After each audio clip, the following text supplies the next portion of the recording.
ಓ ಯಾರು ಮುಂದೆ ಬರುತ್ತೆ ದಯಮಾಡಿಸಿ ಸ್ವಾಗತ ಸುಸ್ವಾಗತ. ಇದೇನ್ ಪೂಜಾರಪ್ಪನವ್ರೆ, ನಾನು ಯಾರು ನನ್ನ ಹೆಸರನ್ನ ಅಂತ ಗೊತ್ತಿಲ್ಲ. ಆಗ್ಲೇ ನನ್ನ ಹೆಸರು ಬೇರೆ ಹೇಳ್ತಾ ಇದ್ರಲ್ಲ, ನಿನಗಲ್ದೆ ಪೂಜೆ ಬೇರೆ ಮಾಡ್ತಾ ಇದ್ರಲ್ಲ ಅಂತೀನಿ. ನಿನಗಲ್ದೆ ಇನ್ಯಾರು ಪೂಜೆ ಮಾಡೋದು? ಇಲ್ಲಿ ತನಕ ಅಲ್ಲಾಡ್ದಿರ ನಮ್ಮ ಗಂಟೆ ಕೂಡ ನಿಮ್ಮ ಕಂಡ ತಕ್ಷಣ ಅಲ್ಲಾಡಕತ್ತೈತೆ.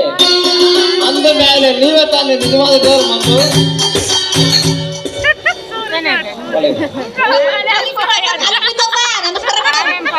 ಆಶೀರ್ವಾದ ಮಾಡಿ ಸ್ವಾಮಿ.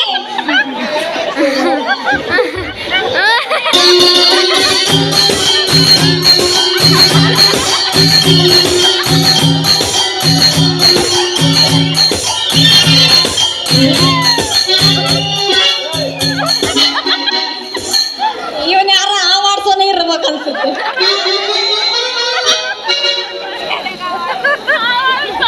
ಅರ್ರೆ ಪೂಜಾರಪ್ಪನವ್ರೆ, ನಾನು ಪರಿಚಯನೇ ಇಲ್ಲ. ಆಗ್ಲೇ ನನ್ನ ಹೆಸರು ನಂದು ಅಂತ ಹೇಳಿದ್ರಲ್ಲ, ಇದು ಹೆಂಗ್ ಅಂತೀನಿ? ಅದೆಲ್ಲ ನಮ್ಮ ಗರಡಿ